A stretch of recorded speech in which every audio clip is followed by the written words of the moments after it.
फिर हम आते हैं iron and steel industry. Iron and steel industry जो होती है ये पिलर ऑफ इकोनॉमी मानी जाती है, एक बहुत ही वाइटल पिलर ऑफ इकोनॉमी मानी जाती है। इसमें इन्वेस्टमेंट जो है बहुत ज़्यादा चाहिए, बहुत ही ज़्यादा चाहिए। तो और ये इसके अलावा कहलाती है फीडर इंडस्ट्री।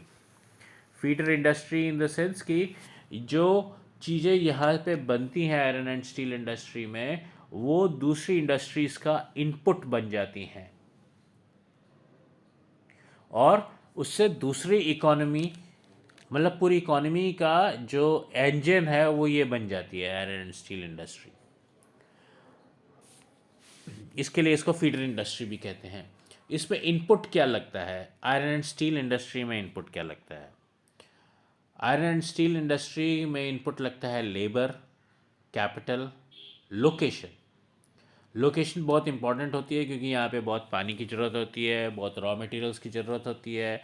रॉ मटेरियल्स कहाँ से आ रहे हैं और फिर रॉ मटेरियल को प्रोसेस करने के बाद में उसको रॉ मटेरियल को जाना भी है यहाँ से, मतलब प्रोसेस्ड आउटपुट जो है आयरन एंड स्टील आउटपुट जो है उसको जाना भी है यहाँ से। तो इस पर ट्रांसपोर्टेशन, लोकेशन का एक बहुत इंपॉर्टेंट फैक्टर है, देन ट्रांसपोर्टेशन भी बहुत इंपॉर्टेंट फैक्टर है। फिर इंफ्रास्ट्रक्चर फैसिलिटी होनी चाहिए, लैंड होना चाहिए, स्पेस होनी चाहिए, इंफ्रास्ट्रक्चर बनाने की जगह होनी चाहिए। इसमें रॉ मटेरियल्स जो लगता है वो है जैसे आयरन और कोल, लाइमस्टोन, ये सब कहीं पास में होना चाहिए या कहीं से आ जाना चाहिए ट्रांसपोर्ट के मेथड से। और आयरन और ये सब चीज़ें जो रॉ मटेरियल जो मैंने आपको बताई, labour, capital, location, infrastructure facility and raw material, यानी कि रॉ मटेरियल में आयरन और कोल, लाइमस्टोन, ये सब चीज़ें जो है ये ब्लास्ट फर्नेस में डाली जाती हैं और ब्लास्ट फर्नेस में डाल के इसको प्योरीफाई करा जाता है, जैसे मैंने आपको पहले ही बताया। प्योरीफाई करने के बाद में इससे इसमें और चीज़ें मिलाई जाती हैं जैसे जिंक, कोबाल्ट, ये सब, और कॉपर, ऐसे सब। तो इससे बनता है एक एलॉय जिसका नाम होता है स्टील। अगर आप स्टील ना बनाए तो आयरन इंडस्ट्री बन जाती है। क्योंकि हम यहाँ पे बात कर रहे हैं आयरन एंड स्टील इंडस्ट्री की, तो दो प्रोडक्ट हुए, एक आयरन प्रोडक्ट हुआ, एक स्टील प्रोडक्ट हुआ। तो स्टील इज़ एन अलॉय, तो स्टील बनाने के लिए थोड़े बहुत और मेटल्स भी उसमें मिलाए जाते हैं, तो फिर उसको स्टील कहा जाता है। स्टील जो होता है वो रस्ट नहीं लगती उस पर और बहुत टफ होता है। अब स्टील या आयरन जो होता है ये दूसरी इंडस्ट्रीज़ के लिए इनपुट बन जाता है। जैसे मैंने आपको पहले भी बताया था कि आपने ये आयरन एंड स्टील के और बहुत सारी चीज़ें बनती हैं, जैसे कि ब्रिजेस बनते हैं, बिल्डिंग्स बनती हैं, स्टेडियम्स बनते हैं, घर बनते हैं, रेलवे लाइन बनती है, रेलवे कोचेस बनते हैं, इंजन्स बनते हैं, टेबल चेयर बनती है, बहुत कुछ बनता है, मशीन्स बनती हैं आयरन एंड स्टील से। तो ये फीडर इंडस्ट्री बन जाती है अलग सारी इंडस्ट्री के लिए। तो ये एक देश की तरक्की के लिए या दुनिया की तरक्की के लिए बहुत ही इम्पोर्टेंट रहती है। स्टील जो होता है वो टफ होता है, बट उसको मैलेबल, डक्टाइल भी होता है, उसको शेप दिया जा सकता है, उसको कट किया जा सकता है, उसको तार में बनाया जा सकता है। तार में बनाने का मतलब कि वो डक्टाइल है और उसको शेप दिया जा सकता है, यानी कि मैलेबल है। उसको कट भी किया जा सकता है, उसको सब कुछ किया जा सकता है।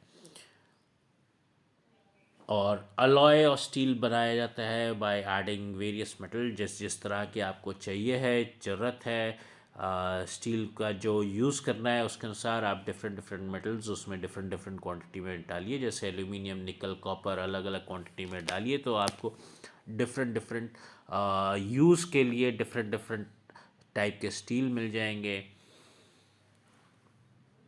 स्टील जो है वो काफ़ी टफ होता है, वेरी हार्ड होता है और रस्ट को रेजिस्ट करता है, यानी कि जंग नहीं लगता उस पर। और स्टील जो है वो बैकबोन ऑफ मॉडर्न इंडस्ट्री है। तकरीबन तकरीबन सब कुछ जो भी आप देखते हो वो आयरन एंड स्टील से बनता है। और जैसे कि स्टील के व्हीकल्स बनते हैं, ट्रेन्स बनती हैं, ट्रक्स बनते हैं, कंस्ट्रक्शन होता है, पोर्ट्स बनते हैं, नीडल्स, सुई भी बनती है, जायंट मशीन भी बनती है, ऑयल वेल्स जिससे ऑयल ड्रिल करा जाता है उसकी मशीनें भी स्टील की बनती हैं, oil transported through steel pipes, pipelines, तो बड़ी बड़ी पाइपलाइंस बनाई जाती हैं, उसमें भी स्टील का यूज़ होता है। मिनरल्स की माइनिंग के लिए स्टील की इक्विपमेंट यूज़ होती है, फार्मिंग इक्विपमेंट, ट्रैक्टर, और ट्रैक्टर के पीछे जो होते इम्प्लीमेंट्स लगे होते हैं वो सारे के सारे हार्वेस्टर, और जितने भी इम्प्लीमेंट्स लगे होते हैं वो सारे के सारे फार्मिंग इंस्ट्रूमेंट इम्प्लीमेंट्स भी आयरन स्टील के बनते हैं। घर के ढांचे, घर का स्ट्रक्चर, घर का बिल्डिंग का, वो भी आयरन एंड स्टील से ही बनता है। आयरन एंड स्टील इंडिया में कहाँ कहाँ पर होता है, कहाँ कहाँ पर बनता है इंडिया में? जैसे छत्तीसगढ़ में, एमपी छत्तीसगढ़ में भिलाई स्टील प्लांट हो गया, वेस्ट बंगाल में दुर्गापुर और बर्नपुर आ गया, उड़ीसा में राउरकेला आ गया, बिहार झारखंड में जमशेदपुर आ गया। ये अभी तक जो मैंने आपको बताया है कि एमपी छत्तीसगढ़ में भिलाई में स्टील अथॉरिटी का प्लांट है, उड़ीसा में राउरकेला में स्टील अथॉरिटी का प्लांट है, वेस्ट बंगाल में दुर्गापुर बर्नपुर में स्टील अथॉरिटी का प्लांट है, बिहार में झारखंड में जमशेदपुर में जो है वो टाटा जी का है, टिस्को, प्राइवेट सेक्टर का, सेल का नहीं है। कर्नाटका में भद्रावती विजयनगर में है। फिर एपी में विशाखापट्टनम में अगेन स्टील अथॉरिटी का है। तमिलनाडु में सैलम में अगेन स्टील अथॉरिटी का है, सेल का है। तो यहाँ सब जगह पर इंडिया में ये स्टील बनता है। आप लोगों को ये वीडियो अच्छा लगा होगा, आप इसको सब्सक्राइब करिए, लाइक करिए, शेयर करिए और बेल आइकन भी ज़रूर दबाइए ताकि नेक्स्ट वीडियो जब भी आए आपको इमीडिएट पता चले। और वीडियो को एंड तक ज़रूर देखिएगा और एंड में देखने के बाद में ज़रूर आपके कमेंट्स हमारे साथ शेयर करिएगा।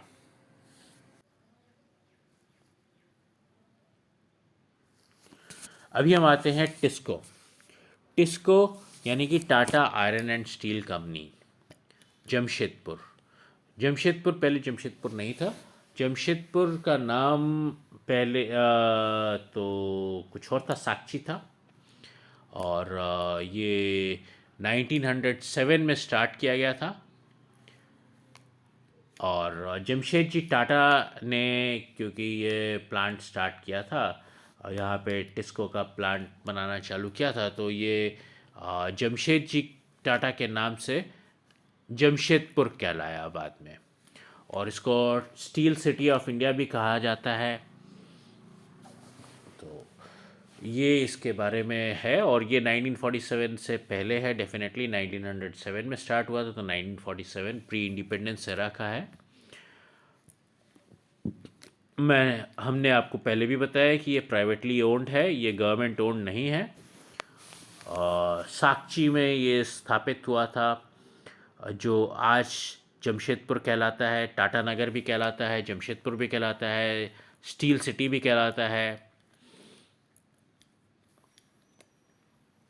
और जहाँ पे स्वर्ण रेखा नदी और खारकाई रिवर जो है झारखंड में, वहाँ पर है।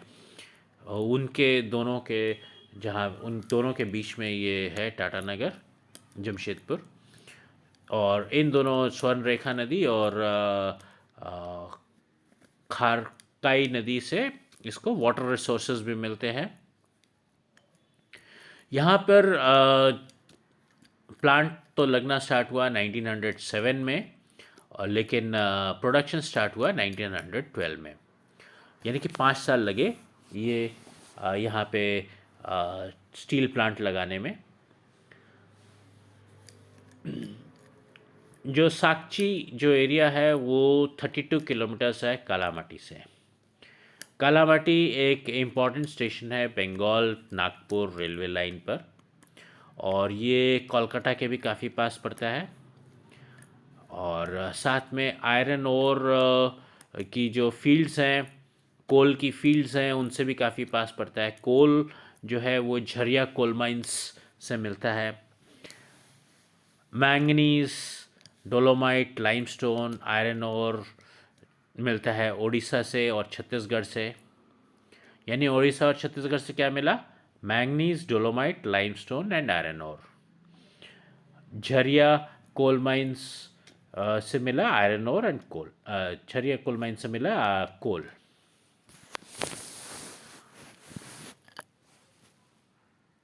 और इसको सफिशिएंट इंसेंटिव भी मिला गवर्नमेंट से, फाइनेंशियल असिस्टेंस मिला, तो रैपिड इंडस्ट्रियलाइजेशन हुआ। तकरीबन तकरीबन सारे के सारे जितने भी सेक्टर्स हैं वो सारे के सारे डिपेंड होते हैं आयरन एंड स्टील। जैसा मैंने आपको बताया कि iron and steel is a feeder industry, तो हर sector of industry is dependent upon iron and steel industry. तो ये इंडिया के रैपिड इंडस्ट्रियलाइजेशन में बहुत भारी योगदान दिया इसने। और बेसिक इंफ्रास्ट्रक्चर यहीं से आता है। लार्ज इंटीग्रेटेड स्टील प्लांट्स बनते हैं, सेकेंडरी प्रोड्यूसर होता है, और इसके साथ में सेकेंडरी प्रोड्यूसर्स एसोसिएट होते हैं। एंसिलरी इंडस्ट्री भी इसके साथ में एसोसिएट होती है, जैसे रोलिंग मिल्स। आपके स्टील के बर्तन बनाने के लिए स्टील यहाँ से आया, उसको आगे और प्रोसेस किया तो स्टील के बर्तन बन गए, प्लेट, पतीले, चमचे, ये सब, और कढ़ाइयाँ और बड़े बड़े यूटेंसिल्स, डिफरेंट डिफरेंट यूज़ जो होते हैं किचन में उनका।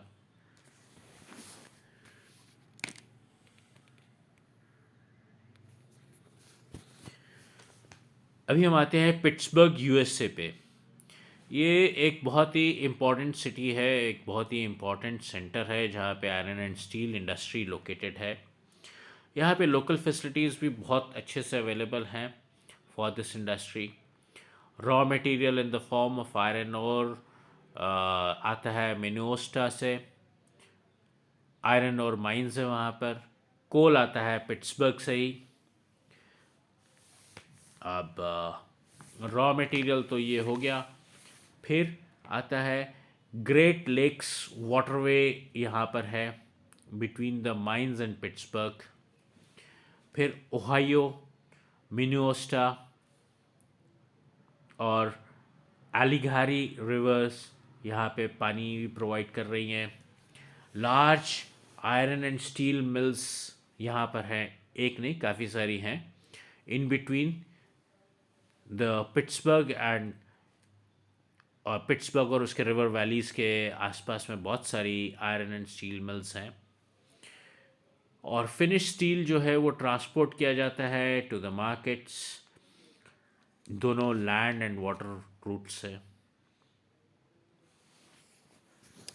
अभी हम आते हैं कॉटन टेक्सटाइल इंडस्ट्री। वीविंग, ये एक कॉटन या टेक्सटाइल इंडस्ट्री जो है ये एक बहुत ही एंशियंट इंडस्ट्री, जैसे मैंने आपको बताया ही है, कई बार बताया है इस चैप्टर के दौरान। इसमें वीविंग आता है, क्लॉथ का यार्न से वीविंग करा जाता है। कॉटन, वूल, सिल्क, जूट, फ्लेक्स, ये सब इसके बहुत ही इम्पोर्टेंट इंग्रेडिएंट्स हैं जो फाइबर्स कहलाते हैं। कुछ नेचुरल फाइबर्स होते हैं, नेचुरल फाइबर्स जैसे कॉटन, वूल, सिल्क, जूट, फ्लेक्स हो गया। मैनमेड फाइबर जैसे नायलॉन, पॉलिएस्टर, एक्रेलिक, रेयॉन, ये सब। तो इनको वीव करके यार्न बनाया जाता है, इनको वीव करके क्लॉथ बनाया जाता है। 18 सेंचुरी के इंडस्ट्रियल रेवोल्यूशन से के पहले ये सारा कुछ हैंडीक्राफ्ट से होता था, मैनुअली होता था। जैसे मैंने आपको शुरुआत में बताया था कि हैंडलूम पहले आया, हैंडलूम के बाद में फिर पावर लूम आया। तो 18 सेंचुरी के इंडस्ट्रियल रेवोल्यूशन के बाद में पावर लूम आ जाता है। पावर लूम आया ब्रिटेन में, और फिर उसके बाद में other parts of the world में।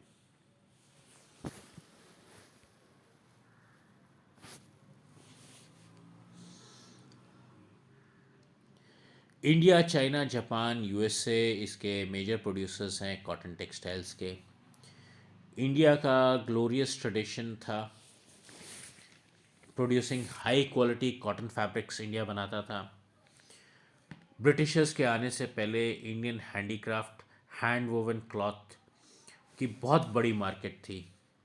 ढाका के मसलिन, ढाका यानी कि आजकल के बांग्लादेश में ढाका पड़ता है, बांग्लादेश का कैपिटल है ढाका, वहाँ पे मसलिन क्लॉथ बनता था। मछलीपट्टनम जो आंध्र प्रदेश में है, आंध्र प्रदेश तेलंगाना में है मछलीपट्टनम, वहाँ पे चिंट्स बनता था। कैलिकट, कैलिकट यानी कि केरला, कैलिकट का कॉटन बहुत मशहूर था। बुरहानपुर आ गया, फिर सूरत, वडोदरा। सूरत और वडोदरा तो आप लोग डेफिनेटली सब बहुत अच्छे से जानते होंगे। यहाँ की गोल्डन एम्ब्रॉयडरी कॉटन क्लॉथ बहुत मशहूर था। ये वर्ल्ड फेमस था फॉर इट्स क्वालिटी एंड फिर हैंड वोवन क्लॉथ जो था ये बहुत टाइम कंज्यूमिंग था, बहुत एक्सपेंसिव था। ट्रेडिशनल वे था क्लॉथ बनाने का कॉटन इंडस्ट्री से। लेकिन ये क्योंकि बहुत ही टाइम कंज्यूमिंग और एक्सपेंसिव हो जाता था, तो ये जब 18 सेंचुरी में जब इंडस्ट्रियल रेवोल्यूशन आया और पावर लूम आया, तो ये कॉटन का कपड़ा जो था, जो ट्रेडिशनल तौर पे हैंडलूम पे बनता था, ये मैकेनाइज्ड कपड़े से यानी कि पावर लूम पे बने हुए कपड़े के साथ कॉस्ट और क्वालिटी में compete नहीं कर पाता था। तो इसके लिए ये इंडिया का जो कॉटन इंडस्ट्री और ये सब जो उस टाइम पे इंडिया को एक मेजर सेटबैक भी मिला, जब तक कि इंडिया में भी पावर लूम्स ये सब नहीं आए। और जो हैंडीक्राफ्ट जो बनाते थे, जो मज़दूर बनाते थे, उनको काफ़ी बेरोज़गारी का सामना भी करना पड़ा। हमने आपको बताया था कि ये ड्यूरिंग इंडियाज़ फ्रीडम मूवमेंट की ब्रिटिशर्स ने अपना खुद का प्रोडक्ट्स इंडिया में प्रमोट किए, तो उसमें हमारे जितने भी आर्टिजन्स थे, जितने भी इंडिया के वो थे कारीगर जो थे, वो बेरोज़गार हो गए, उनके पास कोई लाइवलीहुड नहीं बचा था। तो 1854 एडी में first successful mechanised textile mill establish करी जाती है मुंबई में। मुंबई का क्लाइमेट जो है वो हॉट एंड ह्यूमिड है। पोर्ट है जहाँ पे इंपोर्ट भी आ सकता है और एक्सपोर्ट भी हो सकता है, मतलब सी पोर्ट है। रॉ मटेरियल भी वहाँ पे बहुत अच्छे से अवेलेबल है, स्किल्ड लेबर भी है। तो यहाँ पे मुंबई में बहुत थी, क्योंकि ये सारे के सारे फैक्टर्स उसके फेवर में गए, तो यहाँ पे बहुत एक्सपेंशन हुआ क्लॉथ इंडस्ट्री का मुंबई और महाराष्ट्र में। और उसके साथ साथ महाराष्ट्र एंड गुजरात में भी बहुत ज़्यादा ये क्लॉथ इंडस्ट्री का फैलाव हुआ, बहुत ज़्यादा एक्सपेंशन हुआ।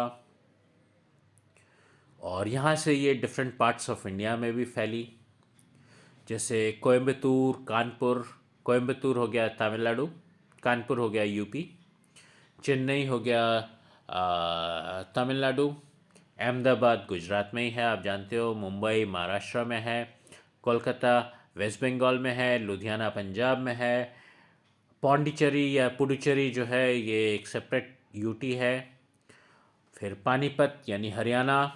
ये सब जगह पे टेक्सटाइल इंडस्ट्री जो है फैली। अभी हम आते हैं अहमदाबाद। 1861 में फर्स्ट कॉटन मिल यहाँ पर बनी, साबरमती के रिवर के बैंक्स पे। अहमदाबाद में कौन सी नदी बहती है? साबरमती। तो साबरमती के बैंक्स पे 1861 एडी में फर्स्ट कॉटन मिल यहाँ पर आई। इंडिया की आज़ादी होती है 1947 में। 1861 यानी कि प्री इंडिपेंडेंस टाइम से ही यहाँ पे कॉटन का चल रहा है। और कॉटन का क्यों ना हो, क्योंकि यहाँ पे बहुत ज़्यादा कॉटन प्रोड्यूस करी जाती है, यहाँ पे बहुत ज़्यादा कॉटन पैदा होती है एग्रीकल्चर में। Second largest cotton textile city है इंडिया की आफ्टर मुंबई, अहमदाबाद। अहमदाबाद को मैनचेस्टर ऑफ इंडिया भी कहा जाता है। यहाँ पे ये एक फेवरेबल लोकेशन है, कॉटन प्रोड्यूसिंग एरिया के बहुत पास में है। यहाँ पे गुजरात में बहुत कॉटन उगती है, तो ये कॉटन प्रोड्यूसिंग एरिया के बहुत पास में ही है। रॉ मटेरियल यहाँ पे मिलता है, इजीली अवेलेबल है। फ्लैट लैंड है, जो कि फैक्ट्री या मशीन्स लगाने के लिए फ्लैट लैंड की ज़रूरत होती है, वो यहाँ पर है। रिवर पानी के लिए है। डेंसली पॉपुलेटेड स्टेट है, जिसके कारण यहाँ पे सेमी स्किल्ड और चीप लेबर मिल जाती है। यहाँ पे साथ में रोड्स और रेलवे स्टेशन है, और उसके अलावा well developed network of roads and railway station है ट्रांसपोर्टेशन के लिए, जो मटेरियल ला सकता है और फिनिश मटेरियल ले जा सकता है यहाँ से पूरे इंडिया में एंड अक्रॉस द वर्ल्ड।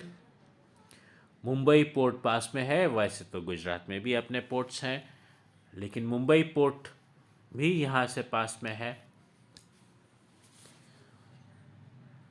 पिछले कुछ सालों में यहाँ पे काफ़ी सारी टेक्सटाइल मिल्स जो थी वो बंद भी हुई, उनकी अलग अलग प्रॉब्लम्स की वजह से। फिर हम आते हैं ओसाका। ओसाका कहाँ पर है? जापान में है। जापान में भी टेक्सटाइल का एक बहुत प्रोमिनेंट सेंटर है। हमने आपको जैसे पहले बताया कि टेक्सटाइल का एक बहुत प्रोमिनेंट सेंटर है जापान, तो जापान में ओसाका है, और ओसाका को कहा जाता है मैनचेस्टर ऑफ जापान। यहाँ पे कुछ जोग्राफिकल रीजंस हैं। एक्सटेंसिव प्लेन है, काफ़ी प्लेन है। जापान आपको पता ही है कि बहुत सारे छोटे छोटे आइलैंड्स से बना हुआ है, तो ये ओसाका जो है यहाँ पे प्लेन एरिया है। यहाँ पे लैंड अवेलेबल है जहाँ पे टेक्सटाइल मिल्स लगाई जा सकती है, प्लेन लैंड। ह्यूमिड क्लाइमेट है, जो कि अगेन वीविंग और स्पिनिंग के लिए सूटेबल रहता है।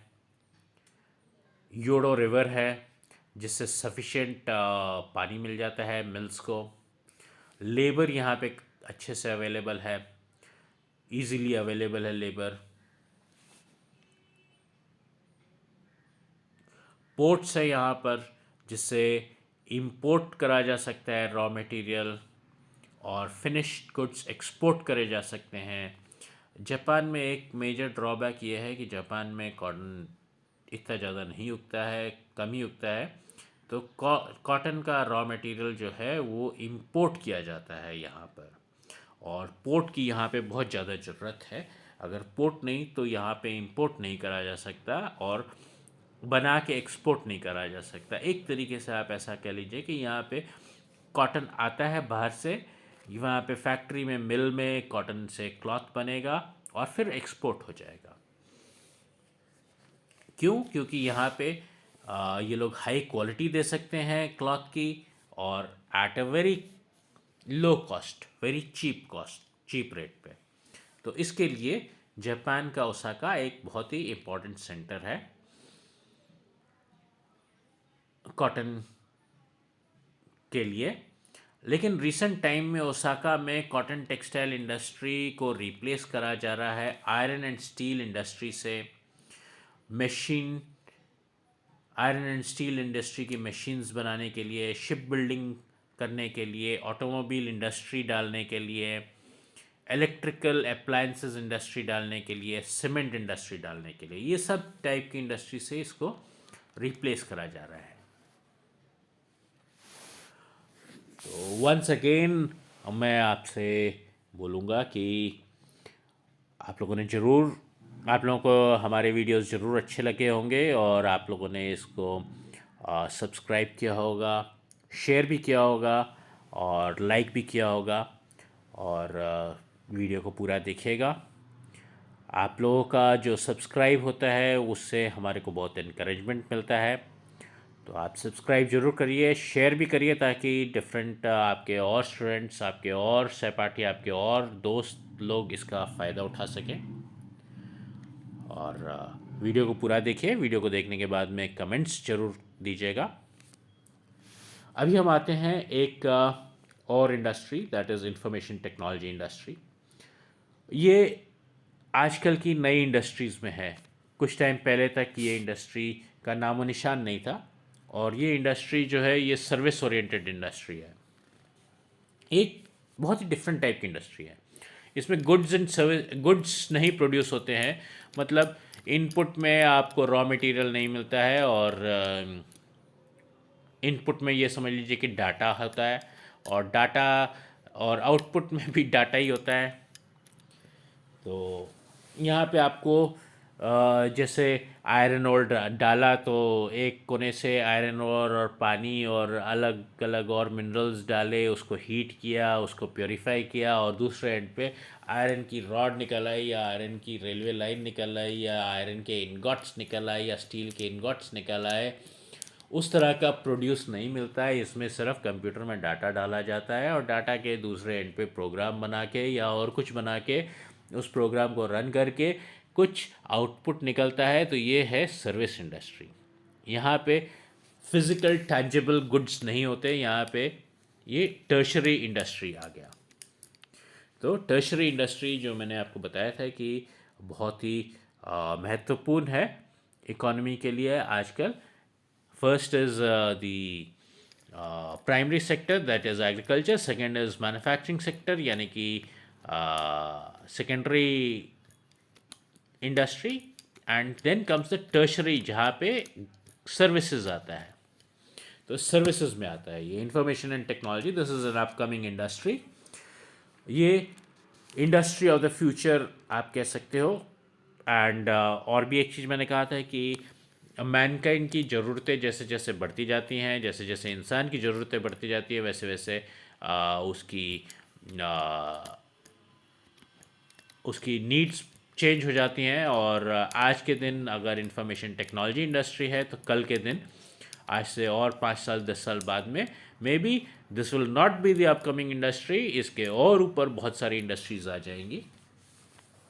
एंड ऑलरेडी है, आईओटी है, फिर आर्टिफिशियल इंटेलिजेंस है, और भी बहुत सारी चीज़ें हैं, रोबोटिक्स है। तो वो सब चीज़ें भी हो सकता है कि कल के दिन आ जाए।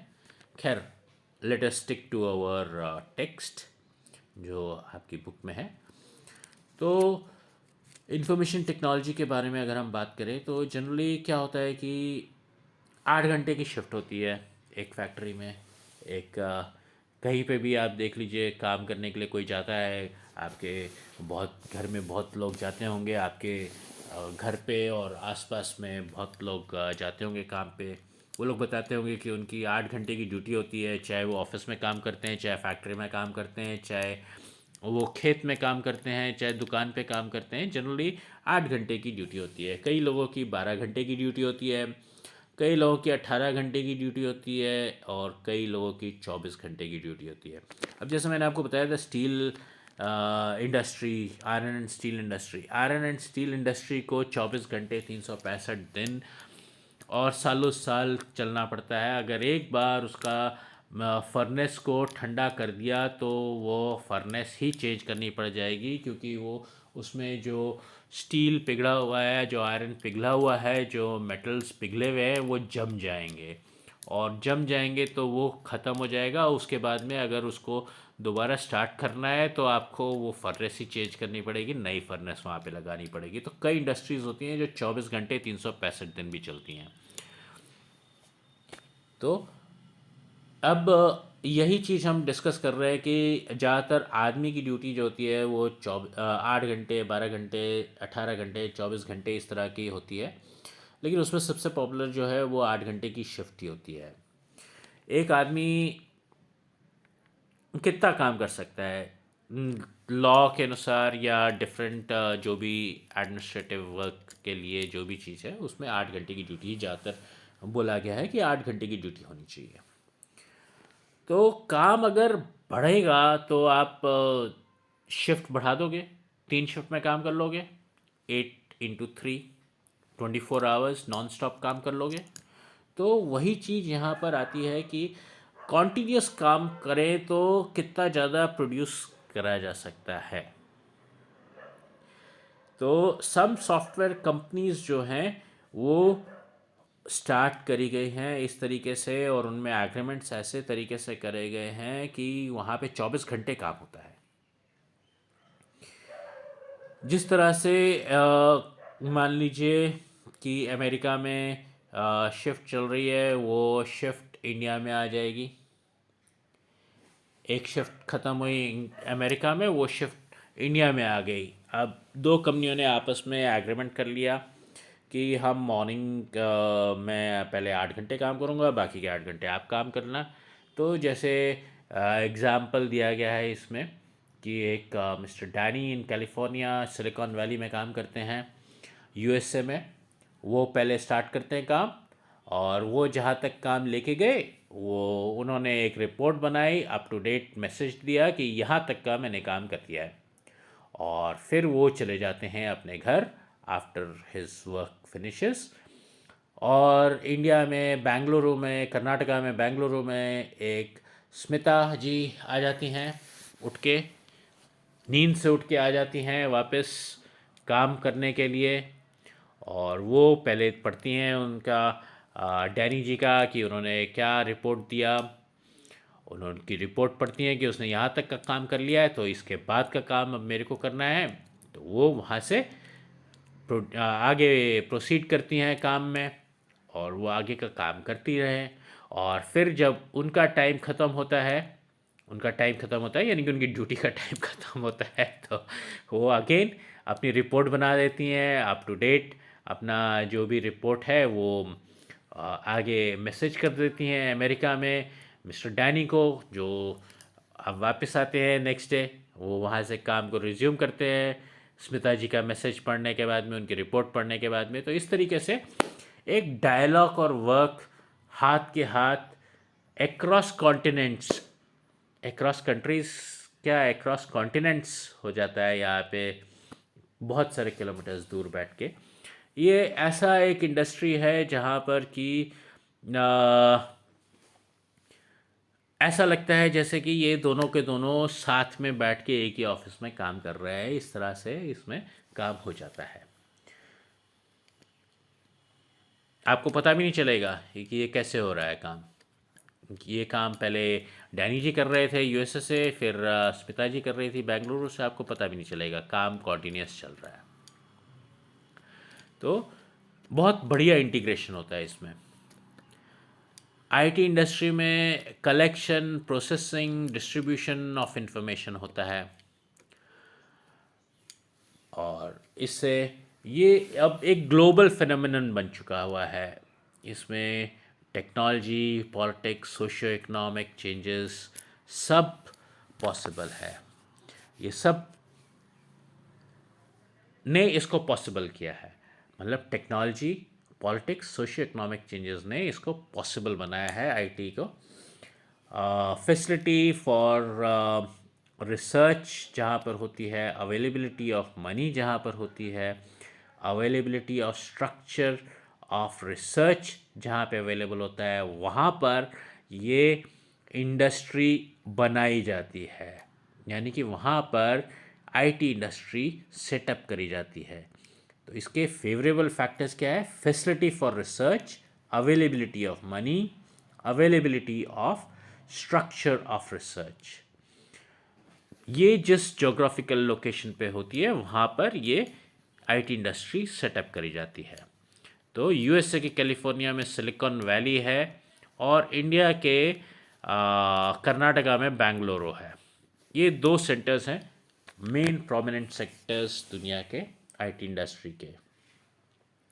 अभी हम क्लाइमेटिकली भी देखते हैं, तो क्लाइमेटिकली जो है बेंगलुरु जो है वो डेक्कन प्लाटो पे है। इसको हम सिलिकॉन प्लाटो भी कहते हैं, क्योंकि ये अमेरिका में सिलिकॉन वैली में था तो सिलिकॉन प्लाटो कह दिया। यहाँ पर टेम्परेचर जो है वो मॉडरेट रहता है थ्रू आउट द ईयर, तो moderate climate through out the year. USA में कैलिफोर्निया में सिलिकॉन वैली है। वहाँ पर भी वो जो है वो रॉकी माउंटेन्स के पास में नॉर्थ अमेरिका में है। इसको सांता क्लॉज वैली भी कहा जाता है। Part of the Santa Claus valley भी है ये। सांता क्लॉज आपको पता ही है कि क्रिश्चियनिटी और क्रिसमस 25 दिसंबर से लेके नए न्यू ईयर तक, फ्रॉम 25 दिसंबर टू न्यू ईयर, जब आप छोटे बच्चे थे तो आपको शायद टॉफ़ी वगैरह दे के जाता था। तो वही सांता क्लॉज वैली की हम बात कर रहे हैं। और टेम्परेचर जो यहाँ पर होता है वो होता है अबव 0 डिग्री, 0 डिग्री से कम, बहुत कम ही जाता है यहाँ पे। तो यहाँ पे भी टेम्परेट जोन है। तो क्लाइमेट में टेम्परेट क्लाइमेट यहाँ पर एक आ गया। और इसके अलावा जो अदर आईटी हब्स